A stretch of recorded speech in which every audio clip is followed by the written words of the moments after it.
Okay, let's unpack this. Today we're diving into a topic that affects individuals and economies worldwide, often starting from places you might not expect. We're talking about the astonishing rise of internet scam businesses, particularly those rooted in Southeast Asia, and their far-reaching, almost, well, parasitic impact across the globe. What's truly astonishing here is how these operations have scaled beyond, just opportunistic crime. They've become the world's first truly industrial-scale organized digital criminal enterprises. It's Ye- it's quite something. Industrial scale. Wow. Yeah. This isn't just about a few con artists anymore. It's a global network leveraging human psychology and financial systems like never before. We'll look at the insidious methods, the staggering flow of illicit money, and most importantly, the immense human cost behind what's often called pig butchering scams, or Sha Zupan. Right, Shah Zupan. Get into that name. Our mission in this deep dive is to equip you with essential knowledge, giving you a clearer picture of why this isn't just a regional issue affecting places like China, Singapore, Malaysia, Indonesia, Vietnam, the Philippines, but a truly global challenge. It impacts countries from the United States to Australia and right across Asia. We'll explore everything from the deceptive psychology behind these scams to the complex financial networks that enable them, and how law enforcement and international bodies are sort of grappling with this ever-mutating threat. You'll gain a sharper understanding of how what happens in, say, a remote Southeast Asian compound can profoundly impact someone thousands of miles away. So to truly unmask this global epidemic, we have to first pull back the curtain on the chilling mechanics of the pig butchering scam itself. That name, Shazabpan, it literally translates to pig slaughtering plate, doesn't it? It does. And it gives you a brutal, unflinching insight into the methodical, long-term nature of these deceptions. It's not just a quick con, it's a meticulously crafted psychological assault. You could almost call it a masterclass in emotional engineering. Emotional engineering, okay. Yeah. So how does it start? Well, the process begins with what we call the art of the long con. It's all about meticulously building deceptive relationships. Imagine this. The scammers initiate contact in ways that seem utterly innocuous. Sometimes it's a seemingly innocent mistake ad on social media like Facebook, or maybe a match on popular dating apps. Tinder, Hinge, Plenty of Fish. So places people genuinely go to connect. Exactly. Their first move is to establish a connection that feels entirely genuine, nothing suspicious at first glance. And these aren't just simple, hastily thrown together fake profiles, are they? I hear they're quite sophisticated. Oh, incredibly sophisticated narratives, yeah. Victims have reported encountering these elaborate backstories designed to project an image of success, intelligence, and crucially, unwavering trustworthiness. For example, you might match with, say, a charming French wine merchant on Hinge. That's one real case. Or perhaps a seemingly sophisticated Chinese female from Singapore named Tina or Jenny. Right. These personas often come with impressive credentials, too. Claims of a Harvard or Columbia University education, maybe a supposed uncle who works on Wall Street, or even for the Singapore government. Or they might claim to own a burgeoning medical beauty company. Wow. So really building that aspirational image. Precisely. It's almost like they've gone through a Scammer 101 course in creative writing and aspirational branding. What's particularly chilling, though, is that while the profiles might be highly polished, the individuals actually doing the typing behind the keyboard, they're often late teens to early 20s, jobless young men, frequently from mainland China. Many were themselves recruited or maybe misled by offers from supposed online shopping firms in Southeast Asia. So there's exploitation happening even within the scam operation itself. Absolutely. Though it's worth noting, some reports suggest, maybe about 20% of the time, the pretty lady in the profile is actually the one doing the slamming. It adds another layer of complex human exploitation to the whole scheme. That's a powerful point about the emotional hook. So the psychological manipulation. Yeah. That's the core of it. That's where the true artistry, or perhaps the true depravity, lies. Yeah. Trust isn't built in a day or even a week. It's meticulously cultivated over weeks, sometimes months. Months. Oh, yes. They engage victims in casual, seemingly heartfelt conversations, personal development, shared hobbies, maybe talking about business gurus like Jack Ma, anything to build rapport. They mimic genuine friendship or romantic interest, making you feel seen, understood, cared for. They might spend hours daily texting. Hours daily. Yes. Playing on every emotion. They might even send gifts. One victim, Laura, who was scammed via Plenty of Fish, she received a dozen roses on her birthday from the scammer. Wow. Yeah. That's commitment to the con. It's deep investment of time. This emotional intimacy creates an almost unbreakable bond. They might also make excuses to avoid video chats, preferring to communicate solely through apps. It maintains the illusion while they control the narrative. Then, very subtly, very gradually, they introduce their supposed investment success. Here it comes. Right. They'll show you fabricated portfolios. Imagine someone showing you screenshots claiming they invested, say, $1 million USD and effortlessly made a profit of $1.9 million in just 2 months. Which sounds too good to be true, obviously. Of course. But this isn't just about showing off. It's designed to intrigue you, to normalize the idea of incredibly high, almost impossible returns. It plants that seed. If they can do it, maybe I can too, especially with their guidance. It's a chilling masterclass in emotional engineering, weaponizing human trust and vulnerability to an almost, unfathomable degree. And once that profound level of trust is established, the investment lore begins. The helpful mentor becomes a manipulator. Exactly. They guide you into what they call investing, typically in Forex or, more commonly now, cryptocurrency trading, particularly Tether, USDT. Right. They feign insider knowledge, creating the sense of urgency and exclusivity. How do they do that? They might drop hints like, tomorrow's data isn't looking good. I think I'll just trade by myself, making you feel left out unless you push to join. Or they create a rush by saying, okay, today is a go. We need to move now. No. This makes you feel like you're getting privileged, exclusive information, like you're special, part of an elite club. Right. Tapping into that FOMO, fear of missing out. Precisely. And the pusher tactics escalate with terrifying precision. They might laugh at what they call your small initial investments. Yeah, subtly shaming you into putting in more, suggesting that, real wealth comes from real commitment. Big risks, big rewards. If you experience fabricated losses on their fake platform, and these platforms look very real, very professional, they'll suggest you borrow money directly from the website itself. Or from your friends, your family, maybe take out loans to recover your supposed losses. Borrowing from the scam website? That's bold. It is. And in some truly egregious cases, when they demand a ridiculous sum later on, like a huge personal tax payment needed to release your winnings, they'll even offer to help pay half of it. Oh, how generous of them. Right. But here's the crucial deceptive twist. You never actually see their money. It's supposedly paid directly into your quote-unquote account on the fake platform. An account which they control entirely. Exactly. It's all just numbers on their screen. But it's a masterful psychological game that traps the victim deeper into debt and dependency. So the victims genuinely believe they're seeing real money, real profits piling up in this fake account. That brings us to the fake platforms, and you mentioned the critical small wins. Tell me about that. Yes, the fake platforms are key. They create these incredibly sophisticated, fraudulent investment websites. Names like skdee.com or OgWallet have been reported. They look utterly legitimate. Polished design, real-time charts, the works. They also set up investment groups on messaging apps like WhatsApp or Telegram. These groups are filled with fake members, basically other accounts run by the scammers or their colleagues. Like a cheering squad. Exactly. All chiming in with their own success stories, posting fake profit screenshots. It creates this powerful illusion of a thriving, supportive community, which further validates the scam.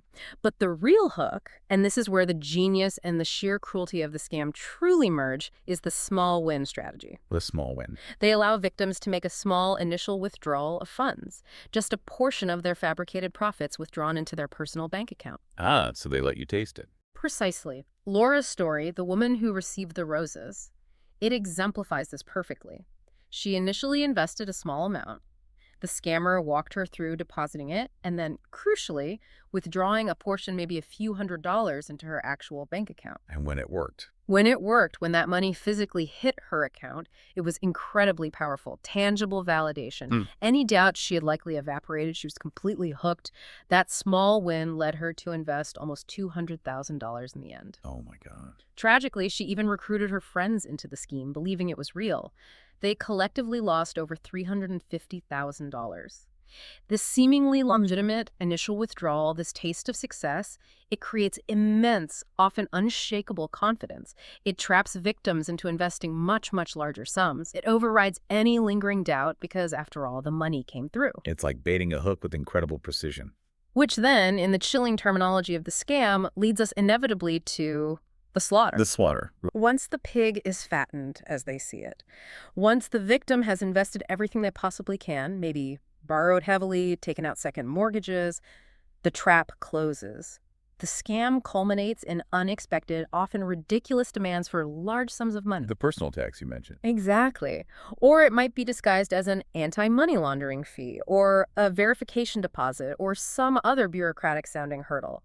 These are demands that are often impossible for the victim to meet, and they're designed solely to extract every last penny. Dara, a tech professional from Philadelphia, she tragically lost $450,000. She'd fallen for that scammer posing as a French wine merchant on Hinge. Read the wine merchant. When she finally tried to withdraw her supposed profits, she was suddenly hit with this demand for a huge personal tax payment.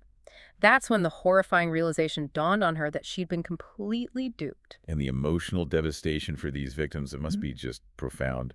Utterly profound, yeah. They describe feeling slaughtered, a chilling echo of the scam's name, or feeling so dumb, ashamed, experiencing this deep sense of betrayal. It's not just financial ruin, it's a profound violation of trust and self-worth. And that shame, it prevents reporting, doesn't it? Massively. The shame is so intense that many victims don't report these crimes to law enforcement. You mentioned the FBI figures earlier. Over 40,000 Americans reported over $3.5 billion in crypto fraud losses in 2023, but that's likely just the ones who did report. The true figure is almost certainly much, much higher. This underreporting makes it incredibly harder for authorities to track the money, identify the criminals, and disrupt these operations. It's a vicious cycle. It really is. As one prosecutor eloquently put it, becoming a victim of such an extremely sophisticated psychological scam is not shameful at all. These victims aren't merely defrauded, they are, in essence, brainwashed, manipulated into a false reality where their trust is systematically weaponized against them. Okay, so we understand the brutal mechanics of the scam itself. Now let's talk about the epicenter. Where are these industrial-scale operations actually physically based? You mentioned Southeast Asia. Yes, it's crucial to understand where these operations are physically rooted. While their digital tentacles reach globally, their operational epicenters are predominantly in Southeast Asia. This region has, regrettably, become a key testing ground and, frankly, an ideal breeding ground for this kind of organized crime. And the linkages are now expanding to criminal ecosystems worldwide. So we're talking about specific geographic hotspots, what the UNODC has described as scam cities. That's a striking term. Where exactly are these vast criminal compounds located, and what makes these locations so attractive? Well, the core geographic hubs are fairly well documented now. We're talking about Cambodia, particularly areas like Phnom Penh, Sihanoukville, which had early notoriety, but also Pursat, Koh Kong, Bavay, Poi Kay, often near border areas. This also extends into special economic zones, or SEZs, places like Dar Sakor SEZ and Henge Thamorta SEZ in Cambodia. Then you have Lao PDR, where the Golden Triangle Special Economic Zone in Bokeo Province is a highly significant hub. Infamous, really. And then there's Myanmar, particularly in border regions plagued by conflict and weak governance. Notorious locations include Shui Koko, Mayawati, the Koh Kong Self-Administered Zone, including the city of Lao Kangwa State's Mong La, and Phaya Thanzu down near the Thai border. What makes these specific places ideal? Is it just remoteness? It's a combination of factors. Often they are remote, underdeveloped areas.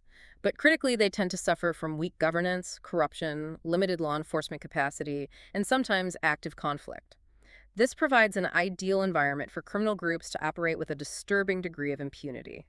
They offer a blend of lax regulations, sometimes complicity from local authorities, a ready supply of vulnerable labor, both local and trafficked from abroad, and proximity to major population centers for recruitment purposes. And it's not just a case of criminals moving into existing buildings, right? You said they're building their own infrastructure, these purpose-built scam cities. Exactly. That's one of the most alarming developments. These transnational criminal groups are actually building their own vast compounds. Recent satellite imagery analysis is quite stark. You can literally see rural land, for instance, in Pursat and Koh Kong in Cambodia, transforming between, say, 2021 and 2025 into these sprawling, self-contained complexes. What do these places look like? Often they're built up around casinos. Casinos and junkets, those operations that bring in high-rolling gamblers, often handling huge sums of money off the books, provide a perfect cover and money laundering mechanism. So you'll see compounds with casinos, luxury luxury hotels, office blocks, residential dormitories for the workers, restaurants, even travel agencies, all contained within high walls, often with private security. They're designed to provide a highly protected, almost fortress-like operating environment. They have their own power generation, reliable internet, everything needed to run a large-scale online operation 24/7. And disturbingly, they often operate with regulatory, legal, and fiscal covers that allow for sustained, unchecked growth. It sounds almost like sovereign criminal territory. In some cases, it functions very much like that. A grim example is the Hengsheng Casino Group, which has been directly implicated in trafficking Filipino nationals. It operated from both Kane State in Myanmar and Phoi Phet in Cambodia, highlighting how seamlessly these groups operate across borders within these specific zones. And you mentioned adaptability earlier. How quickly do they move when law enforcement does crack down? The industry's extreme mobility and adaptability are absolutely key to its resilience. When pressure mounts in one area, these groups simply relocate, often with remarkable speed and efficiency. For instance, when Cambodia banned online gambling back in 2019 and followed up with raids in Sihanoukville in 2022, large numbers of operators simply packed up and moved. Some went to other parts of Cambodia like Pursat or Koh Kong. Others moved across borders into Myanmar or Laos. So squeezing them in one place just pushes them somewhere else. Often, yes. It's like squeezing a balloon. We saw it in Myanmar, too. The intensified conflict and crackdowns in the north, especially after China issued those high-profile wanted notices in November 2023 for key criminal families like the Ming family. I remember that. Big news. Huge news. It led to the mass repatriation of over 50,000 Chinese nationals by January 2024. But did it stop the scamming? No. It forced a significant shift in operations. Some moved further south within Myanmar, maybe to areas like Payathonzu, controlled by different armed groups like the DKBA. Others likely dispersed to Laos or Cambodia. Similarly, look at the Philippines. The recent ban on Philippine offshore gaming operators, POGOs, in November 2024, it's causing groups to look for exits. There was that rescue just recently of 30 Indonesian nationals from a Chinese-run operation in Pasay, Philippines.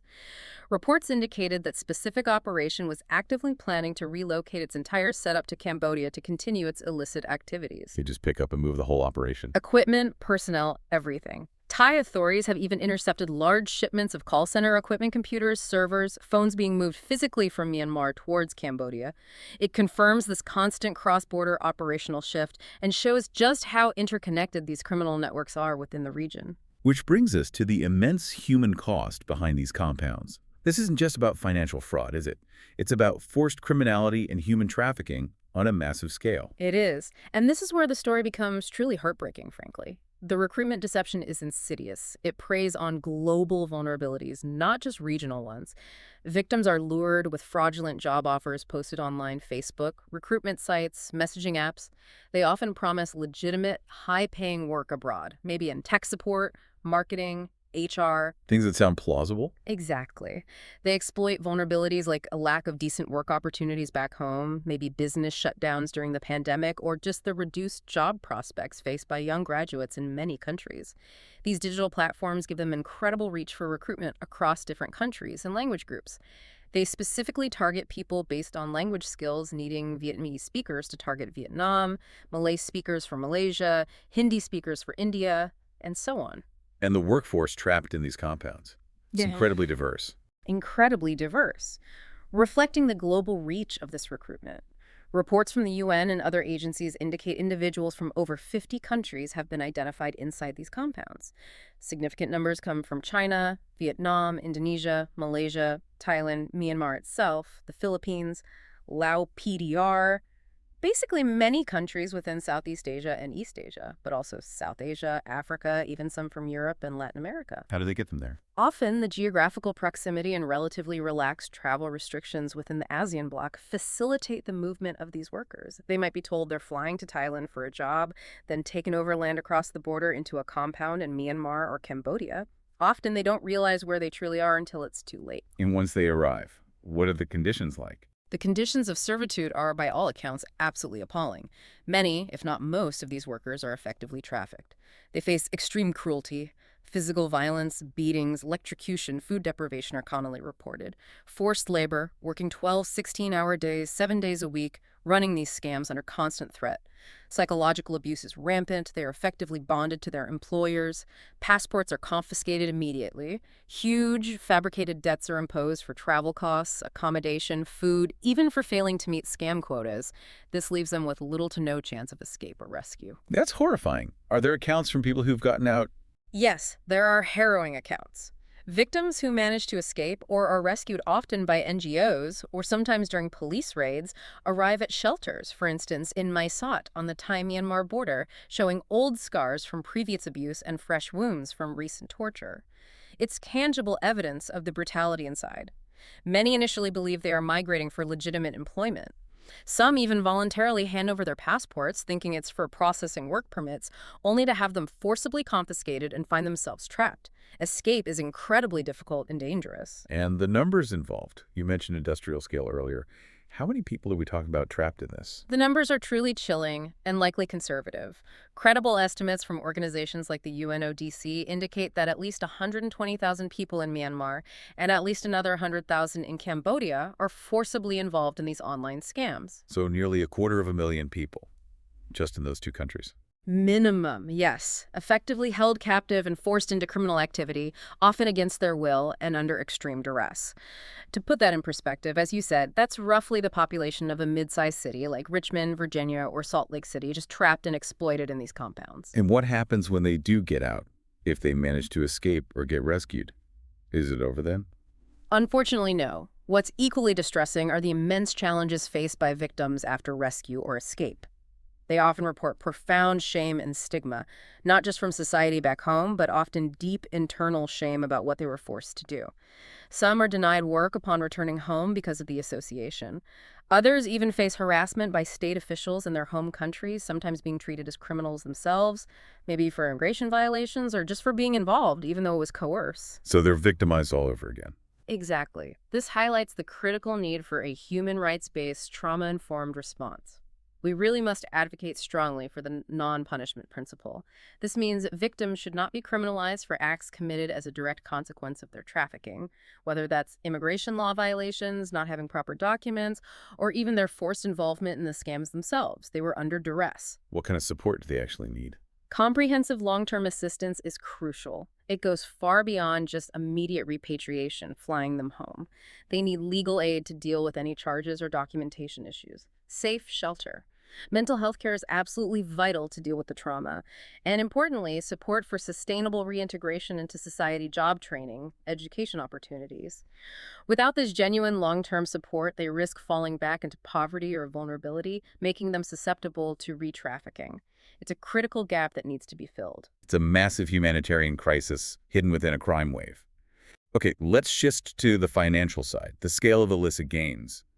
You said industrial scale. We need to understand the money fueling this. What kind of figures are we actually talking about? The figures are frankly shocking, and they seem to keep growing as more research comes out. Recent analysis looking at crypto flows and victim reports suggests these pig butchering groups globally may have stolen over $75 billion USD just between January 2020 and February 2024. 75 billion. With a B. Billion, yes, 75 billion US dollars. To put that staggering figure in context, that's more than the annual GDP of many small nations. It vastly exceeds previous estimates, which were already alarming. Those were more in the $7.5 to $12.5 billion range. So the problem is far bigger than we thought. Far bigger. This isn't just stolen money impacting individuals, though that's devastating enough. It's a direct challenge to the very foundation of legitimate global finance and even national security. It shows how traditional organized crime has found its most effective digital equivalent yet. And cryptocurrency seems to be the engine driving this. You mentioned Tether, USDT, earlier. Why crypto? Isn't it supposed to be traceable? That's the common question. Cryptocurrency, particularly the stablecoin Tether, or USDT, is overwhelmingly the preferred medium. Estimates suggest it accounts for maybe 84% of the transaction volume in these scams. Now, while Tether, the company, claims its token is traceable and says it works with law enforcement to freeze accounts when alerted, the critical reality is the speed of the scammers. They move faster than the victims or the police. Much faster. They often cash out these stolen funds, moving them rapidly through multiple layers of digital wallets, cross-chain swaps, mixers, unregulated exchanges, before victims even realize they've been defrauded and manage to report their losses. The speed, combined with the perceived anonymity, though it's often pseudo-anonymous, and the ease of instant cross-border transfer without going through traditional banks, makes crypto ideal for these illicit financial flows. And the impact is felt everywhere. Everywhere. The U.S. alone officially lost $5.6 billion to crypto scams in 2023, with $4.4 billion of that attributed directly to pig butchering schemes, according to the FBI. In East and Southeast Asia combined, one estimate put the figure at around $37 billion lost to cyber-enabled fraud in 2023. Australia reported over $2 billion in losses just recently in 2024, with authorities revealing that a single scam operation based in Pasay, Philippines, had contacted over 5,000 Australians. Just one operation. One operation targeting 5,000 people. Yeah. And closer to the hubs, Singapore recently concluded its largest ever money laundering investigation. They seized over $1 billion, that's over $732 million USD in assets. Much of it was directly linked to proceeds from illegal online gambling and telecommunications scams originating abroad, run by foreign organized crime. It underscores just how deeply entrenched these illicit funds are becoming in regional economies, even sophisticated financial centers like Singapore. That's an incredible amount of money flowing through what must be an incredibly complex architecture of deceit. What are the key facilitators? What's the digital infrastructure supporting this vast criminal ecosystem? A critical component, which has only really come into focus more recently, is the rise of illicit online marketplaces catering specifically to these criminals. Platforms like Huonie Guarantee, which has since rebranded as Howong Guarantee, trying to evade scrutiny, and another one called Jinbi Guarantee, operating extensively on Telegram.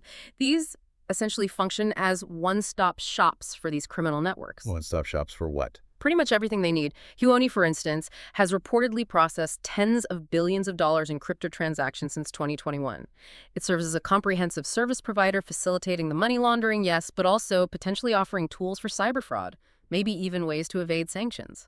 Documented inflows to crypto wallets used by Huonie and its associated vendors total at least $24 billion over the past 4 years. Just enormous volume. $24 billion through one platform. At least. And Jinbi Guarantee, operating exclusively on Telegram, has allegedly facilitated over $8.4 billion in transactions since 2022.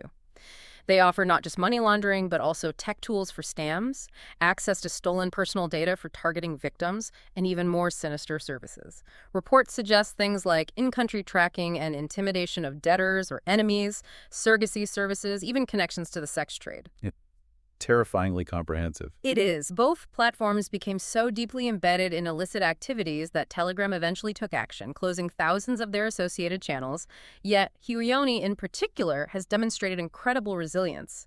Despite its crypto application being removed from Google Play and Apple App Stores, and even Cambodia's central bank revoking its payment service license back in 2022, the company has continued to operate. They've circumvented regulators, allegedly acquired a 30% stake in another major online marketplace, and even migrated their website to allow PDR domain to stay operational. It really is a constant game of digital whack-a-mole. So beyond these sprawling marketplaces, how technically sophisticated are the actual scam operations? Are they using advanced tools, malware, stuff the average person wouldn't even know exists? Oh, definitely. The technical sophistication is truly alarming and often underestimated. We're seeing entities like one group identified as Business Group One, also known as Vault Viper. This group poses as a legitimate iGaming software provider developing software for online gambling platforms. Okay. But they've been directly linked to malware distribution. Imagine a company that makes casino game software, but secretly integrates powerful, invasive malware into their tools. Their U-browser malware, for instance, is designed to silently capture everything you do on your device if you install it. Involuntary screenshots, every keystroke you type, even sensitive information you copy to your clipboard like passwords or bank details. Wow, complete surveillance. Complete digital invasion. And this data is then sent directly back to their command and control servers, which seem to be based in China. Then there's another key piece of infrastructure, Funnel Technology Inc. This is a Chinese company that the U.S. Treasury actually sanctioned recently. They provide essential computer infrastructure, basically the digital plumbing for these criminal enterprises. How does that work? They buy IP addresses in bulk from major legitimate cloud service providers around the world. Then they resell or lease these IP addresses to cybercriminals who use them to host their scam websites, phishing pages, command and control servers. They also provide something called domain generation algorithms, or DGAs. This allows scammers to rapidly switch between hundreds of thousands of different domain names and IP addresses automatically. So when one website gets flagged and shut down by, say, Google or Microsoft. Another one pops up instantly.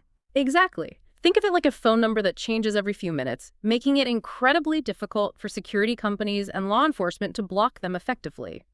Funnel also offers pre-designed web page templates that impersonate legitimate brands, banks, crypto exchanges, government portals, making their fake sites even more convincing. They make it easy for the scammers. They provide the tools and infrastructure. And what's even more alarming, earlier this year, in 2024, Funnel was caught maliciously modifying existing, legitimate codebases open source software used by many websites. They inserted code that would secretly redirect visitors from legitimate websites to scam sites and online gambling platforms, some directly tied to Chinese money laundering operations. So they're actively hijacking legitimate web traffic. Actively subverting legitimate infrastructure.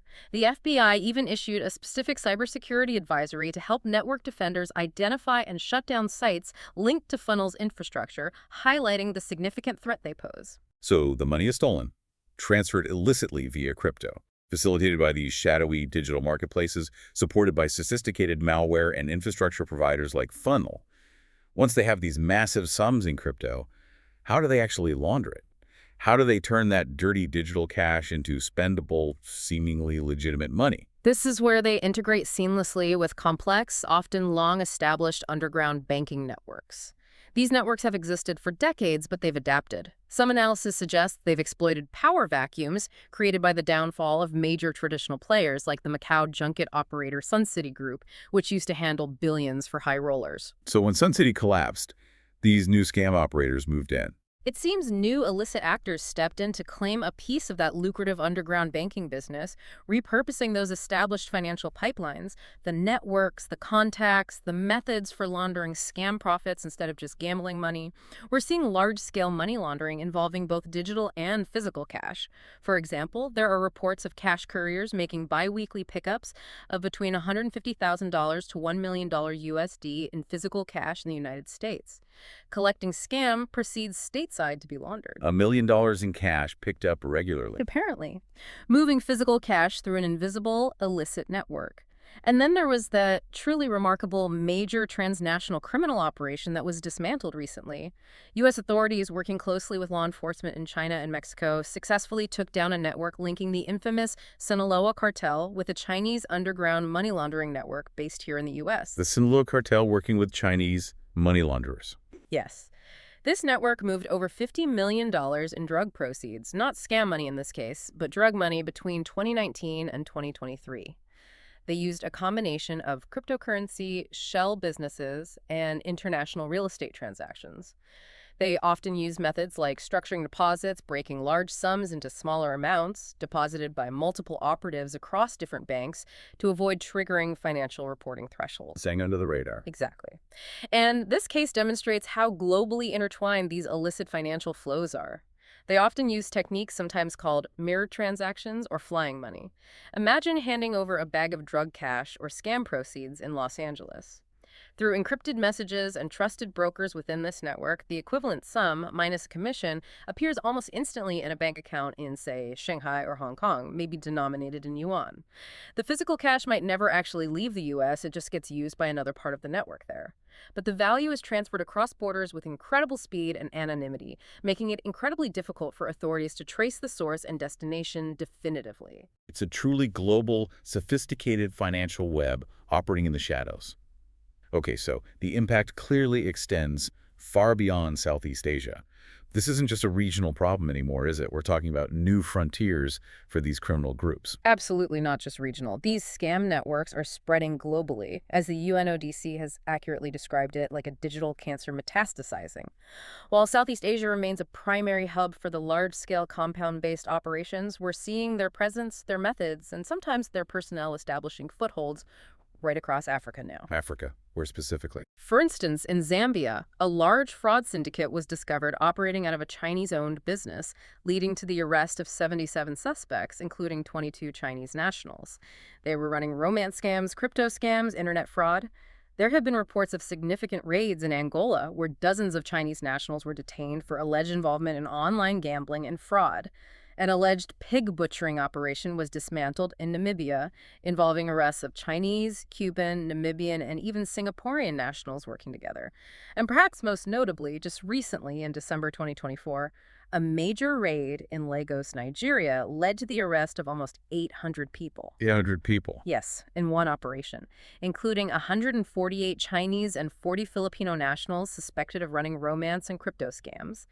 And crucially, they were also found to be actively training hundreds of Nigerian accomplices in these scamming techniques. So they're exporting the model and training locals now. Precisely, establishing deep footholds across the African continent, leveraging local vulnerabilities in labor. What about other regions, maybe closer to traditional financial centers or tourist destinations? Well, they've expanded into the Pacific Islands, too. Places like Fiji, Palau, Samoa, Tonga, Vanuatu, even the Commonwealth of the Northern Mariana Islands, a U.S. territory.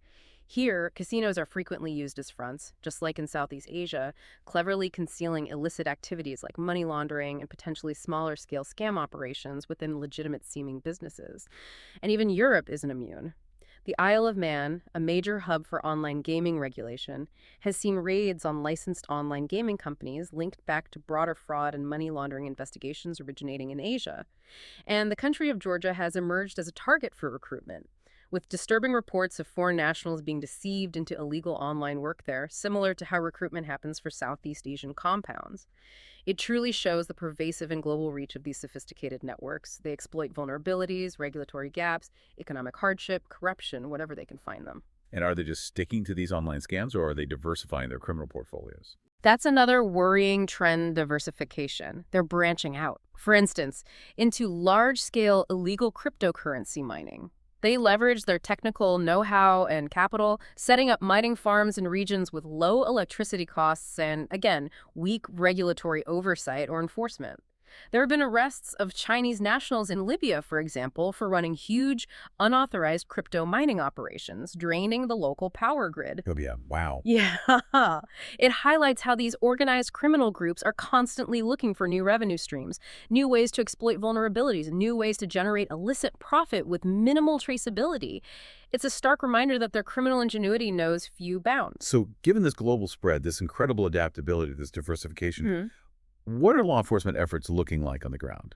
And what are the persistent challenges in fighting what sounds like a rapidly evolving epidemic? Well, international coordination is absolutely crucial, and frankly, it needs to be dramatically strengthened. The UNODC and other international bodies are urgently calling for more robust financial tracing mechanisms, faster cross-national investigations, and real-time intelligence sharing to combat this inherently cross-border threat effectively. Information needs to flow much faster between countries. Are we seeing any successes, any notable crackdowns? We are seeing some, absolutely. China, for instance, has undertaken significant efforts, particularly regarding its own nationals involved. They've repatriated, as we mentioned, over 50,000 Chinese nationals from northern Myanmar alone. They issued those high-profile wanted notices for key criminal families like the Ming family, who are now reportedly facing trial in China. So Beijing is applying considerable pressure, at least on its own citizens abroad. Thailand has been trying to crack down on what they call gray Chinese business, illicit activities run by Chinese nationals often linked to these scams and illegal gambling. Though, interestingly, they've faced some backlash domestically from their own tourism and business sectors. Backlash. Why? Concerns about damaging the country's reputation, especially for Chinese tourists. If Thailand is seen as cracking down too hard, or if negative stories about scams proliferate, it could hurt the vital tourism industry. It's a difficult balancing act for them. The Philippines has conducted important raids on scam call centers, like that BMJ Fergus Inc. operation in Cebu, rescuing victims and arresting operators. The U.S. Treasury has directly sanctioned key infrastructure entities like Funnel Technology Inc., aiming to disrupt their ability to support these scam networks. And Singapore, as we discussed, conducted that massive money laundering investigation, seizing over $732 million in assets, sending a strong signal about illicit finance. Yet, despite all these efforts by multiple nations, these operations are proving incredibly difficult to eradicate.